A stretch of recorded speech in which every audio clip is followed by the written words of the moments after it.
What's happening around the world? And what's happening here at home? A very good evening. You're watching Primetime News on TV1. For the Newsfirst team, I'm Mariam Ganavijaya. And I'm Sandro Ferdinando. Let's take a look at your headlines for tonight. Is the next election presidential or parliamentary? When will the president relay his decision to the SLPP?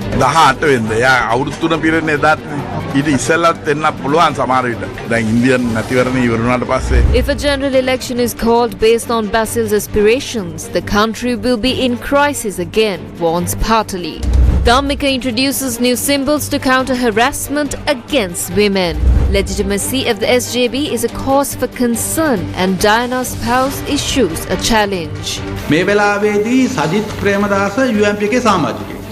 එතකොට රජිත් බන්දු බණ්ඩාරත් UMP එකේ සමාජිකයෙක්. එතකොට මම ව්‍යවස්ථාව වෙනස් කරලා තමයි වෙනත් පක්ෂයක සමාජිකයෙක් අපේ පක්ෂ සමාජිකයෙක් වෙන්න පුළුවන් කියන තැනට ගෙනල්ලා තමයි මෙතුමාලා දෙන්නව ගත්තේ. Madhuma Bandara says the SJB is legitimate and there is no issue. Mujibur Rahman back in Parliament. US Ambassador meets Sri Lanka's central bank chief and advocates for strong governance.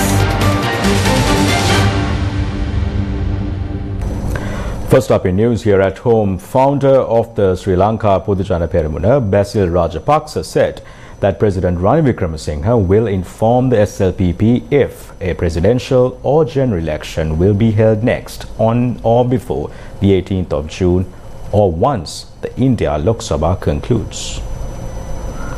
ඊයේ ඔබතුමා ජනාධිපතිතුමා හම්බුනානේ 6 වෙනි වරට කොහොමද සාකච්ඡා මොන වගේ මට්ටමක්ද? නෑ ඊයේ තියුනේ මේ සතිපතා තියෙන අමිතුවක් දාලා තියුණා ඒකට දැන් මමත් සහභාගී වෙනවා. අනිලික් මෙතුමා කියලා දෙන පොඩ්ඩක් බැලුමොට එතුමාගේ ස්ථාවරය ඉදිරි ජනාධිපතිවරණේ කොහොමද? එතුමාගේ ස්ථාවරය ජූනි මාස 16ට කලින් 16 දරුන් දෙනවා කියලා එහෙම. 18 වෙනිදා යා අවුරුදු 3 පිරෙන්නේ එදාට ඊට ඉස්සෙල්ලත් එන්න පුළුවන් සමහර විට. දැන් ඉන්දියන් මැතිවරණය ඉවර වුණාට පස්සේ The National Election Commission said Sri Lanka's presidential election will be held between the 17th of September and 16th of October 2024. The authority to announce the election date and call nominations for the presidential election will be transferred to the Election Commission after the 17th of July. General Secretary of the Sri Lanka Podujana Peramuna, Sagar Karyavasam, had this to say. No one has declared a date for the presidential election. That's a law in Sri Lanka. The Commissioner General of Elections doesn't have to specifically announce it. We have been aware of when the next election must be held ever since Gotabaya Rajapaksa was sworn in as president.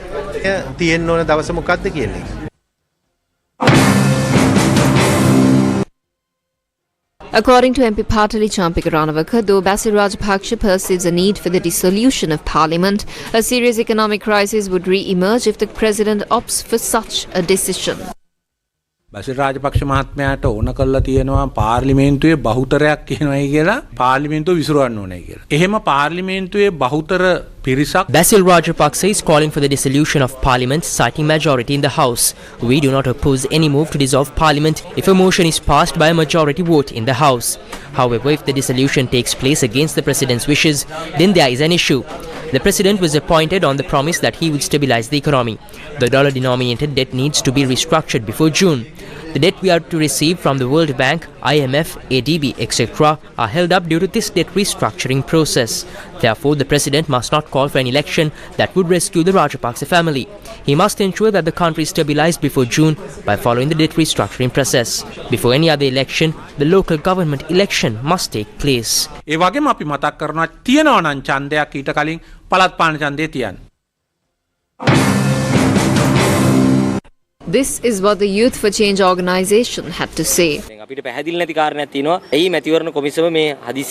There is one matter that isn't clear to us. Why did the Election Commission suddenly issue a media release that they have the authority to hold the election during that time period without mentioning a date for the election? This is what happened when the local government election was delayed. Their election was that they were earlier informed that an election will be held, but the country did not have the required funds to hold the election.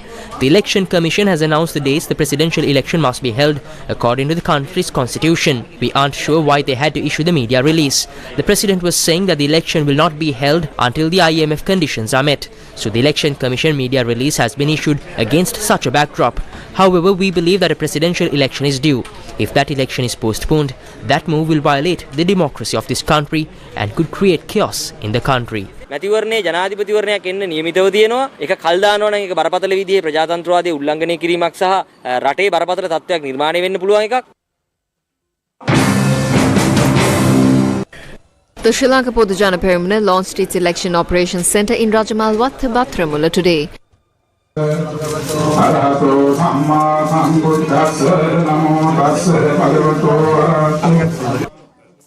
A group including SLFP founder Basil Rajapaksha, MP Dhammika Perera and national organiser Nama Rajapaksha attended the event.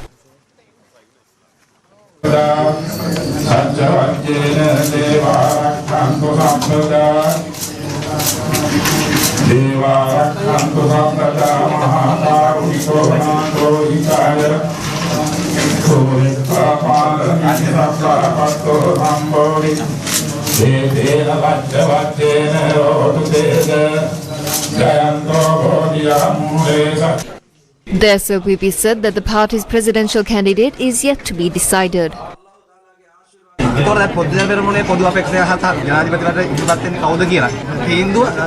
අපි ඉක්මනට ගන්න ඕන දැන් ඔයලා කිව්වට ගන්න කියලා ඉක්මනට ඉතින් අපි ගන්න. ජූනි මාස 16 වෙනිදා අපි පක්ෂ නායකත්වයට කියන්න.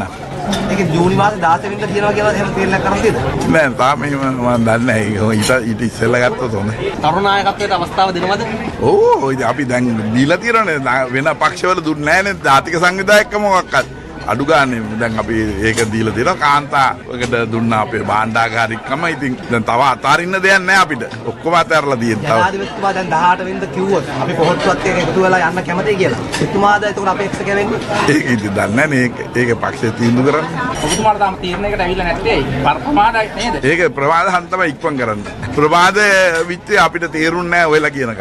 ඒක മന്ത്രിවරුන්ගේ බාධාවක් තියනවද ඔබතුමාලට රනිල් මහත්තයාට කියන්න එපා කියලා කොටසක් කියනවද නැත්නම් නෑ එහෙම එකක් නෑ මේ අපිට අපේ ප්‍රමාදය තමයි උනේ.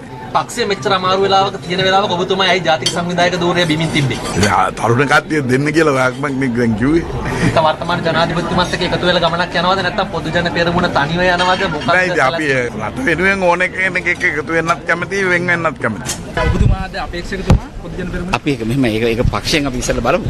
ඔබතුමාට ආරාධනාවක් තියෙනවද පොතේ? මෙහෙමයි අපි ඒක පක්ෂ එකනේ මේක ඩිසිෂන් එක ගන්න ඕනේ. හරි එහෙම ගමු. පැමිණීමත් එක්ක එහෙම අපිට නෑ අපි අපි අහන්න පුළුවන්. හැබැයි අපි හැමෝම වෙන්න කියලා දුන්නා අපි ඒකෙන් දදාවා. Founder of DP Education, MP Dhammika Perera, led a program today to prevent sexual harassment against women. During the program, 3 new signals were introduced. Former President Mahinda Rajapaksa also attended the event at Nelumpokuna in Colombo that was held under the auspices of President Ranil Wickremesinghe. Digital පහන් දැල්වීමයි අප සිදු කිරීමට බලාපොරොත්තු වන්නේ. ඒ වෙනුවෙන් මගේ ගෞරවනීය ආරාධනය ශ්‍රී ලංකා ප්‍රජාතාන්ත්‍රික සමාජවාදී ජනරජයකරු ජනාධිපති රනිල් වික්‍රමසිංහ මැතිතුමනි ඔබතුමන්ට, ශ්‍රී ලංකා පාර්ලිමේන්තුවේ කතානායක මහින්ද අපාපේවර්ධන මැතිතුමනි ඔබතුමන්ට, DP Education නිර්මාතෘ සහ සභාපති ධම්මික පෙරේරා මහත්මයාණනි ඔබතුමන්ට, හිටපු ජනාධිපති Mahinda Rajapaksa මැතිතුමනි ඔබතුමන්ට. The 3 signals were created as global gestures against violence to prevent sexual harassment against women. And we're ready for the launch of the Global Gestures website, social media, emojis and GIFs. කාන්තාවගේ ප්‍රශ්න 3ක් තියෙනවා. අපි අඳුරගත්ත ප්‍රශ්න 3ක්. එකක් ආහාර තමන්ට සහ ළමයින්ට. A woman has 3 issues. These issues were identified. One of them is food for her children and herself. The president has already addressed this problem by distributing 10 kilograms of rice. That's great news. She gets to release that stress. Next is her children's education. We have created a platform to provide education. However, there is a global challenge in offering free education everywhere. Despite this, we are currently providing completely free education to 33% of the country.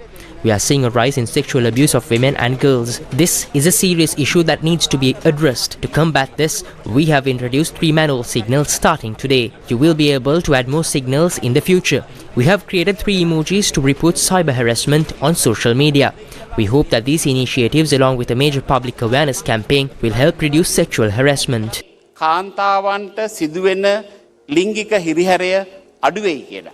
දැන් වෙනස කියන එක හැම එකටම අපි පාවිච්චි කරනවා. ඒත් මේ නියම වෙනස. We often use the word difference all the time, but today marks a real change that will have a significant impact on combating violence against women. This is a crucial starting point for our country as we have a responsibility to end this violence. We are committed to making women's rights a reality. However, real change requires more than just words. These new signals allow us to educate and empower people to take action.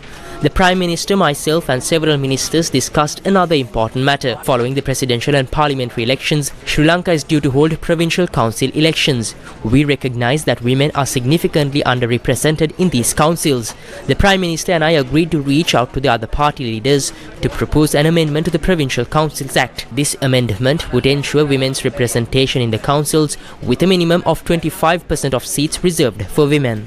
සභාවල මන්ත්‍රී සංඛ්‍යාවෙන් අවම වශයෙන් 25% කාන්තාවන් හැටියට පත් කරන්න.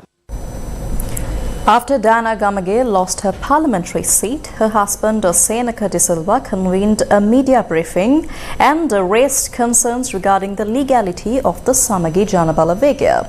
Now, he is the former chairman of Aphe Jathika Peramuna, which now operates as the Samagi Janabala Vega. මම ඩයනා ගමගේ මැතිණියයි තමයි සමගි ජන බලවේගයේ නැමැති පක්ෂය. Diana Gamage and I are the ones who gave the Samagi Janabala Vega to Sajith Premadasa and made him the leader. Ranjit Madhuma Bandaru was appointed as the party general secretary when Diana Gamage stepped away from the post. When the party was given to Sajith, the report clearly states that Dr. Senaka De Silva invited Sajith Premadasa to accept the position of leader. Thereafter, Diana Gamage proposed Ranjit Madhuma Bandaru for the position of general secretary, and Manoj, as the organizing secretary, seconded it. Diana gave that position to Madhuma Bandaru. I have signed it, and so has Diana. Ranjit Madhuma Bandaru and Sajith Premadasa signed it.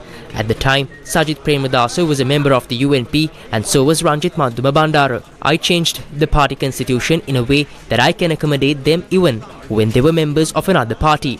You took over our party and we gave you the powers of coordination. This party is not the personal property of you or I. We are active members. What did he do thereafter? He changed the party constitution yet again to say that members should be sole member of this party, and if not, their positions will be terminated. That is the clause they introduced. According to that clause, he dug his own grave, because even if at this moment Sajith Premadasa and Ranjit Madhuma Bandaru are members of the UNP, only one member is not a current member of the UNP, and that is Harsha, and he is the only one who is resigned from his party membership. According to our constitution, you cannot be a member of two parties. They have filed a motion against us, and we hope to bring this matter up in court. The party will not be banned and will continue to function. We will terminate their positions, and we will bring in new people and take this party forward.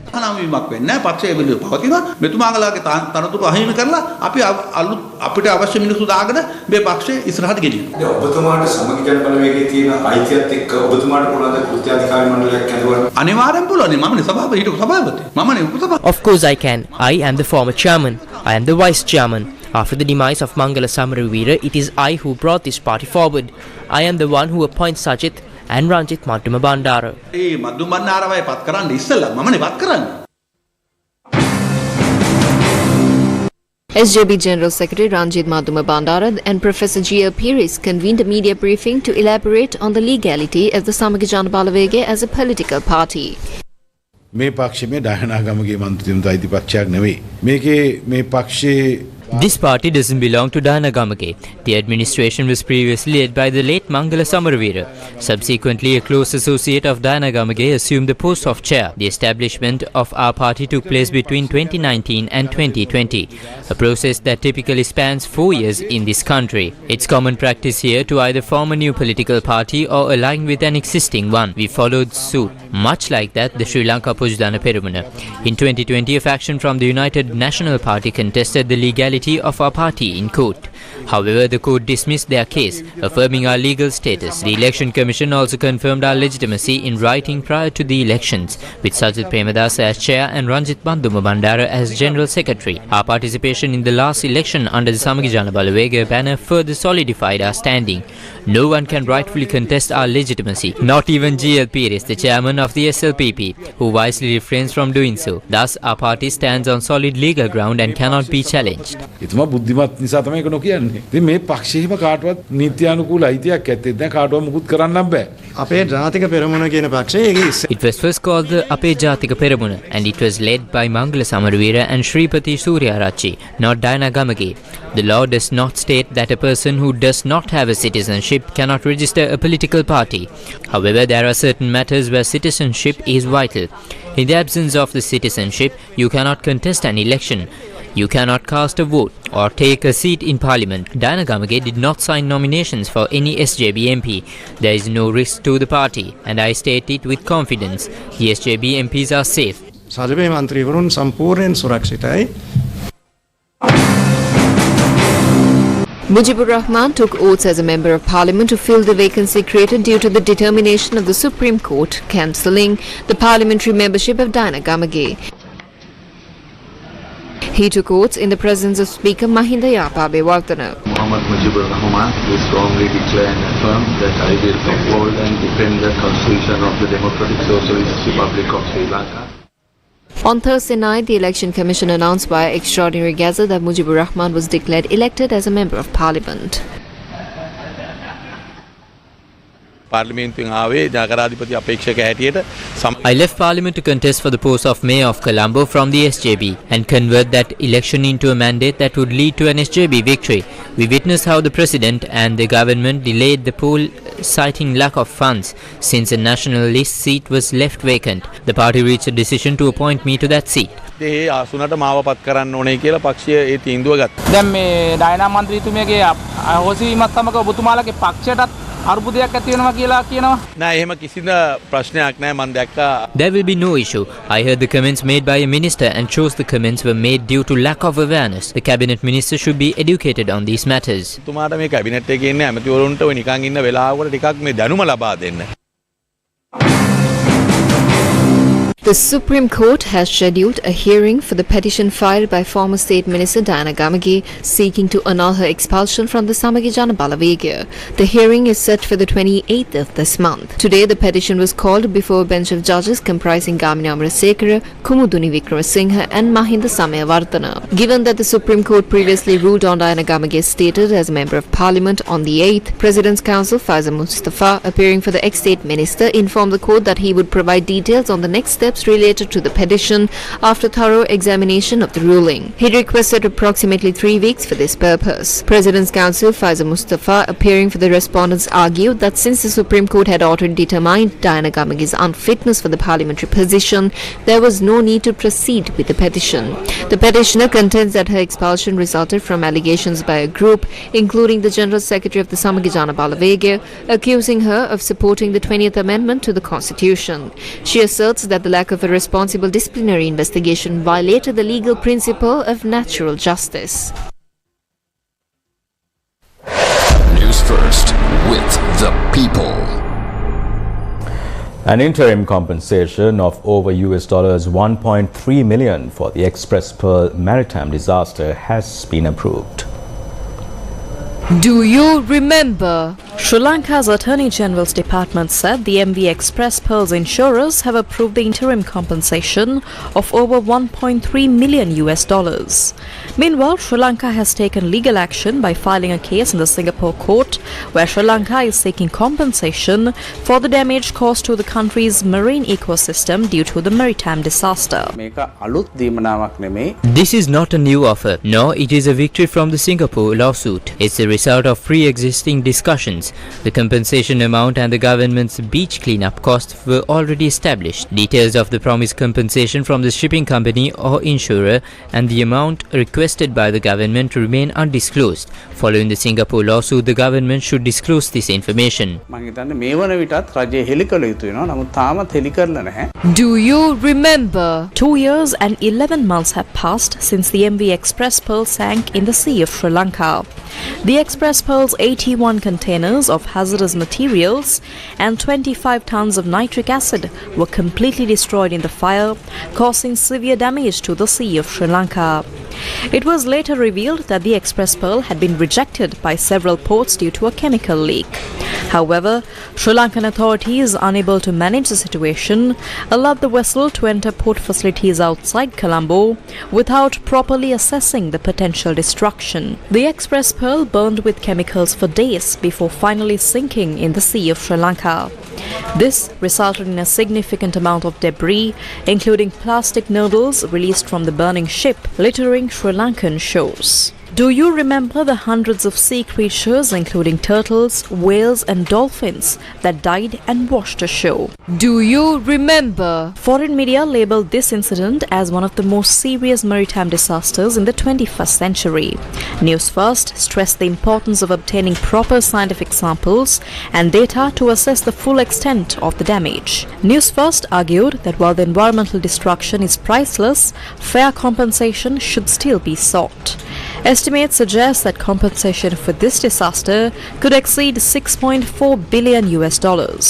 However, so far Sri Lanka has only received $10 million in compensation. In 2010, the Deepwater Horizon oil spill in the Gulf of Mexico caused severe environmental damage.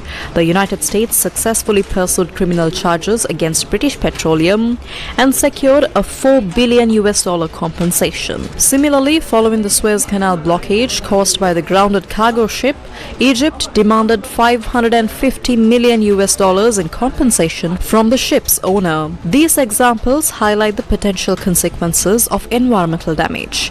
But what did Sri Lankan authorities do? In Sri Lanka's case, some officials attributed the sea turtle deaths to unrelated causes, hindering efforts to secure fair compensation. Due to this underwhelming response from politicians and some officials, the right to fair compensation remains unconfirmed. The public continues to remain confused about this situation. Reports have emerged from various parts of Sri Lanka regarding former members of the armed forces who are believed to have disappeared after joining the ongoing conflict between Russia and Ukraine. According to the police, it has been confirmed that 6 soldiers who participated in the war have lost their lives. Ajantha Chandana, a resident of the Padavia area and a retired Air Force officer, travelled to Russia on February 12 for employment related to supporting military camps over there. His last communication was on a phone call on March 29, during which he informed his wife that he needed to take up arms once again. Since then, there has been no further information about his situation. On the 5th of May, I received word that he was dead. Their platoon leader Ratnayaka had told another that there were 12 and to note down their names and that the rest were dead. My husband's name was on the list of the deceased. 6 men were killed. I have received a pension of 38,000 rupees since 2017. My husband was engaged in farming and lost everything. We were finding it difficult to educate our children as well.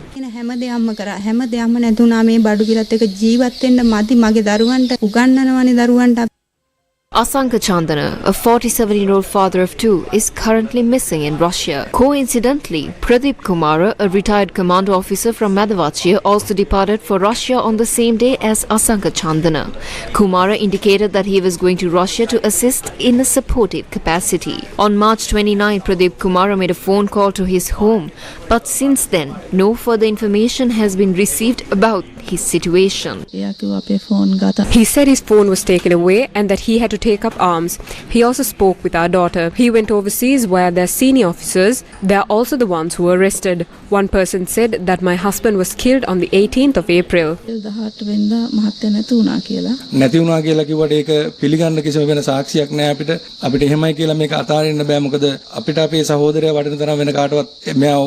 Pradeep Kumara is a 47-year-old father of 2. MP Akila Ellavala disclosed details about another military officer who remains missing in Russia. I represent the Balangod electorate in the Ratnapura district. A former Special Forces member, DRM Douglas Senarath, was last heard of on the 2nd of May. We need to know whether he is dead or alive. information was relayed that his truck was attacked by a drone, but this needs to be verified. The person named IDW M. Chaturanga was directed the young soldier to this scam. Individuals like Bandura Vijayasiri, Sarath Hunukumbura and Major Vijay Bandara are involved in this racket. Sarath Hunukumbura, Major Vijay Bandara කියන මේ කට්ටිය තමයි මේ ජාවාරෙම ඉඳලා තියෙන්නේ. An investigation conducted by the Criminal Investigation Department has uncovered that retired army officers were dispatched to Russia and Ukraine after receiving payments ranging from 1 million rupees to 1.7 million rupees. Additionally, a retired Major General and a Sergeant Major involved in human trafficking, specifically sending individuals to Russia for military service, were apprehended by the Criminal Investigation Department in Kurunegala. President's Counsel Shanta Jayawardena warned that the Minister of Power and Energy could transform into what he called a monster due to the extensive powers granted by the proposed new Sri Lanka Electricity Act. He made this warning at the Supreme Court during the hearing of 12 petitions challenging the electricity bill, which had been submitted to Parliament by Minister Kanchana Wijesekara, the Minister of Power and Energy, ostensibly aimed at restructuring the Ceylon Electricity Board. Petitions filed challenging the proposed Sri Lanka Electricity Act were taken up at the Supreme Court for consideration in the presence of Justices Vijit Malalgoda, Shiran Gunaratna and Arjuna Obesekara. During the hearing, President's Counsel Shanta Jayawardena, representing the CEB Engineers Union, highlighted that the proposed new act grants direct power to the Minister of Power and Energy related to the serious, complex and technical matters related to the appointment process for the National Electricity Consultative Council and the Board of Directors for the National System Operator, approving long-term power generation plans as well as issuing licenses to future energy companies. President's Counsel Udita Igalahewa warned that the legislation could potentially allow companies formed under its provisions to reap unlimited profits while completely doing away with consumer protection. Other legal representatives speaking on behalf of the petitions argued that the new law jeopardizes the sovereignty and mandate of the country's citizens and may infringe upon constitutional rights. The Supreme Court has scheduled further hearings on these petitions for next month. Valuable Finance was awarded the Best Finance Company for the third consecutive year. Still in local news, a senior US diplomat is expected to visit Sri Lanka this week. Assistant Secretary of State for South and Central Asian Affairs Donald Lu will travel to India, Sri Lanka and Bangladesh from the May 10th to the 15th. His trip will strengthen bilateral cooperation with each country and demonstrate US support for a free, open and prosperous Indo-Pacific region. In Chennai, Assistant Secretary Lu will meet with consulate personnel to bolster bilateral engagement in southern India. He will then travel to Colombo to engage with officials from across the political spectrum and deepen the United States partnership with Sri Lanka. In his meetings, he will reaffirm the United States support for Sri Lanka's economic recovery as well as the importance of a robust civil society as a cornerstone of a free and democratic society. Assistant Secretary Lu will conclude his trip in Dhaka, where he will meet with government officials, civil society leaders and other Bangladeshis to discuss US-Bangladesh cooperation, including on addressing the climate crisis and deepening economic ties. The United States has underscored the need for good governance and transparency. This was during a meeting between the US ambassador and the CBSL chief. The Newsfirst Finance Report has the details.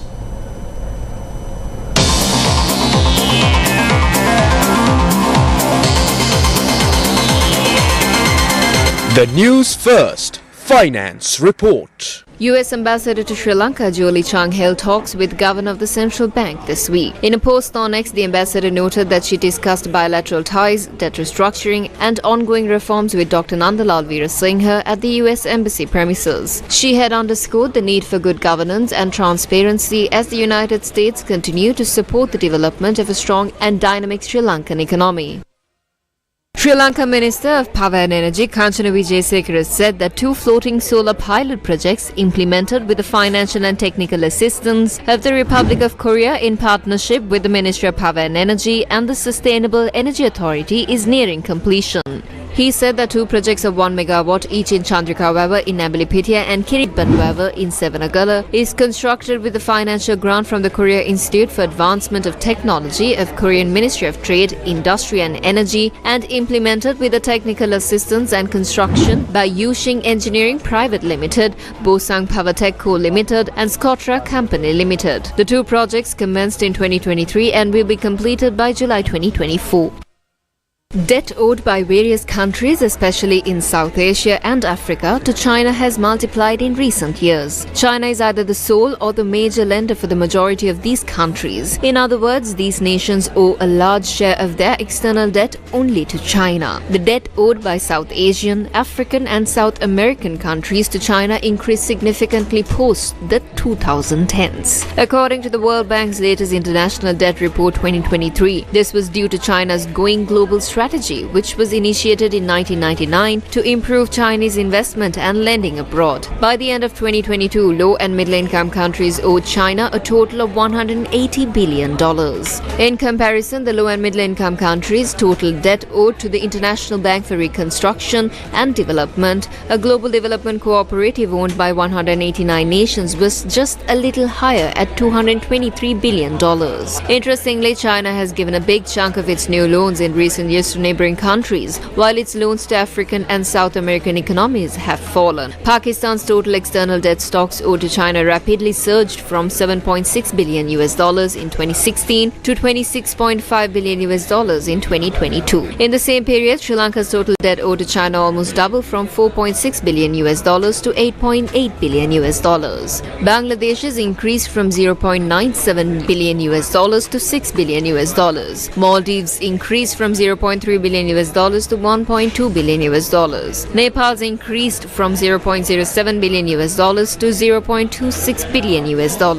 Most of the debts owed to China are in the form of loans for infrastructure projects.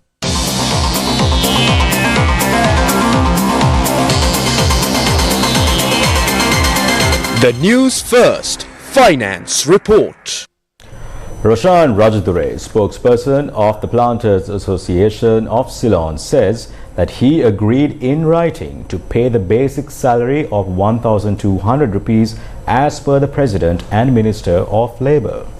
However, President Ranil Wickremesinghe, who was attending a meeting held in Hatton on May Day, said that he would pay 1,700 rupees a day to plantation workers. President Ranil Wickremesinghe and Minister of Labour and Foreign Employment Manusha Nanayakkara announced an agreement to pay the basic salary of 1,200 rupees. Roshan Rajadure, spokesperson of the Planters Association of Ceylon, speaking to Newsfirst, said that the agreement includes a basic salary of 1,200 rupees and a comprehensive benefits package, including contributions to the Employee Provident Fund and Employee Trust Fund amounting to 1,380 rupees. Rajadure further explained that the agreement also includes an incentive for exceeding production targets. Plantation workers will receive an additional 60 rupees per kilogram of tea leaves plucked above the quota. This represents a 50% increase from the previous rate of 40 rupees per kilogram.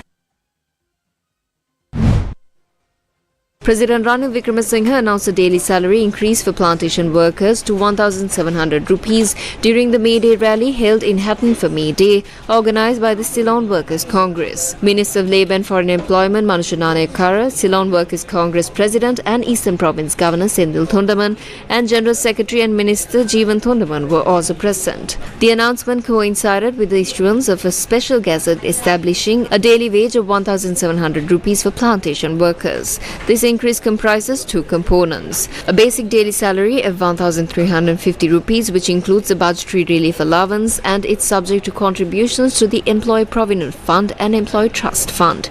A daily special allowance of 350 rupees will also be added. Therefore, the total daily payment for plantation workers will be 1,700 rupees. The gazette also mentions an additional payment of 80 rupees per kilogram of tea leaves for exceeding production targets.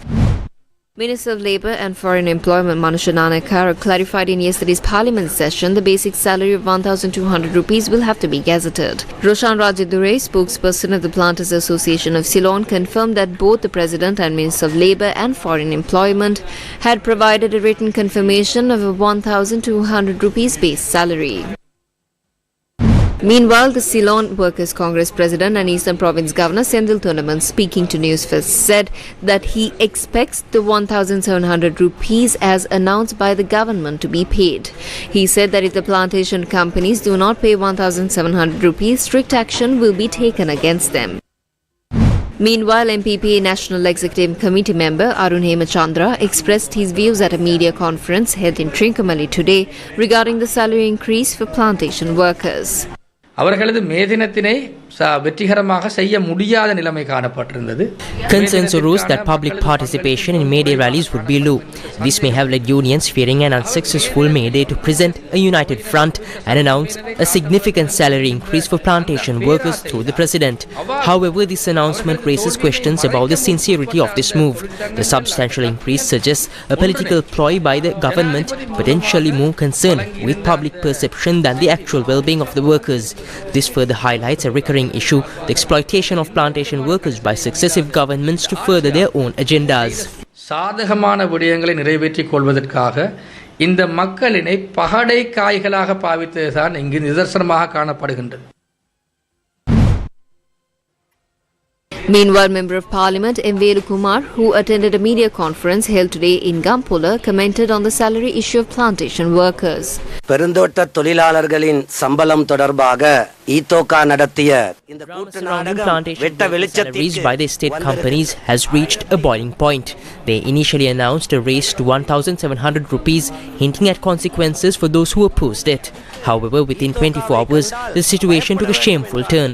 The companies, as if defying the minister, declared their inability to pay the increased wage. This backtracking is not only disappointing, but also undermines any trust in the estate companies. A leader should stand by their word. This leader promised action, stating, "I will do what I say and I will say what I do." Now is the time to fulfill that promise. They must return and ensure plantation workers receive 1,700 rupees or withdraw their initial claim altogether. The hypocrisy of the companies is further exposed today. While they approach actresses for Thai Pongal celebrations, they simultaneously manage Jallikattu events and ignore the plight of their own workforce, the very people they claim to represent. This situation has brought their true colors to light.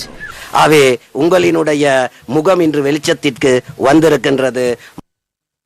The LOLC Divisavya program's third phase entered its 9th day today, continuing its mission to empower Sri Lanka's future generation.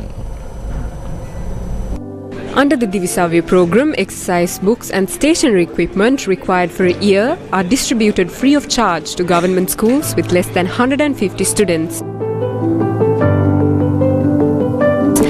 Today's program was centered around the Gullevel education zone in the Mathura district. Accordingly, school bags and stationery equipment were donated to students of the Mahalakotwa Sri Sumana Mahavidyalaya, Bellaniyoe Prathamika Vidyalaya, Pahaladiggala Prathamika Vidyalaya, Kosgahahinna Prathamika Vidyalaya and the Adagala Prathamika Vidyalaya. School bags and stationery equipment were also distributed to students at the Gallewala and Bobala zonal educational offices. The LOLC Divisavya program continues to forge ahead for the future generation of Sri Lanka.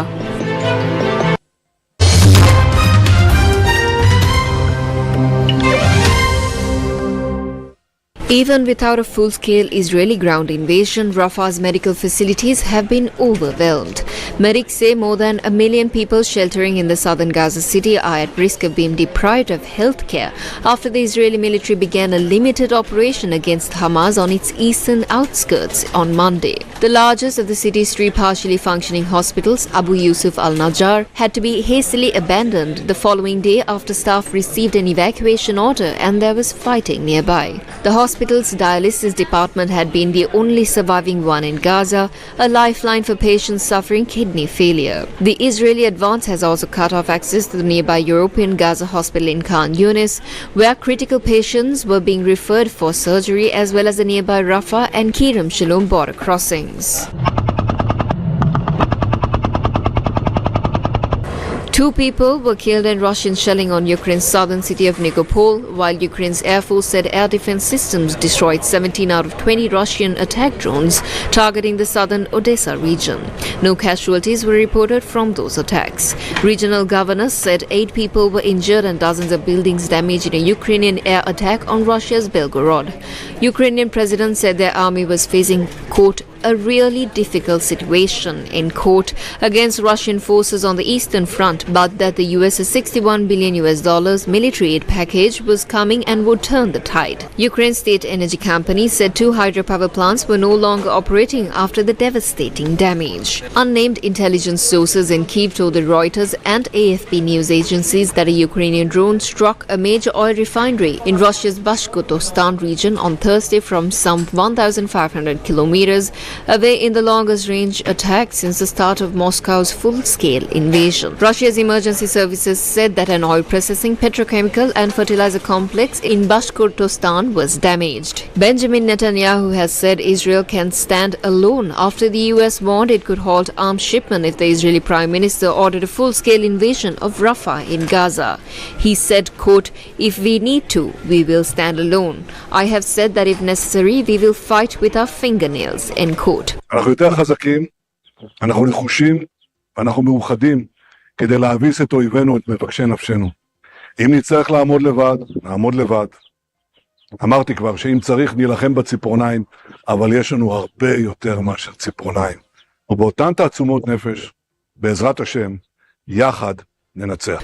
US President Joe Biden said he would withhold some arms, including artillery shells, if Rafah was invaded. The US has already paused the shipment of bombs over fears of civilian deaths.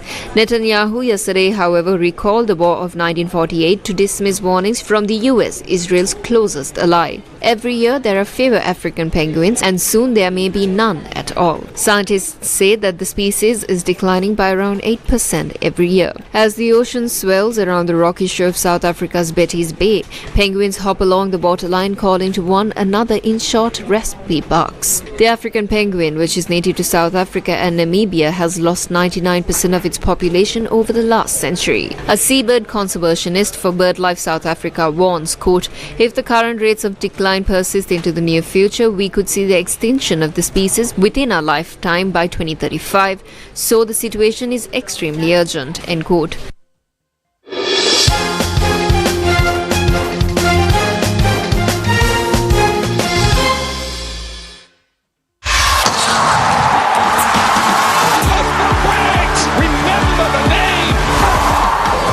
The ICC T20 World Cup.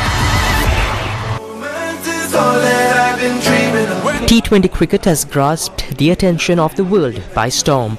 Sports enthusiasts across the world have fallen in love with this edition of the game as it is short and intense, keeping the audience at the edge of their seat throughout the game.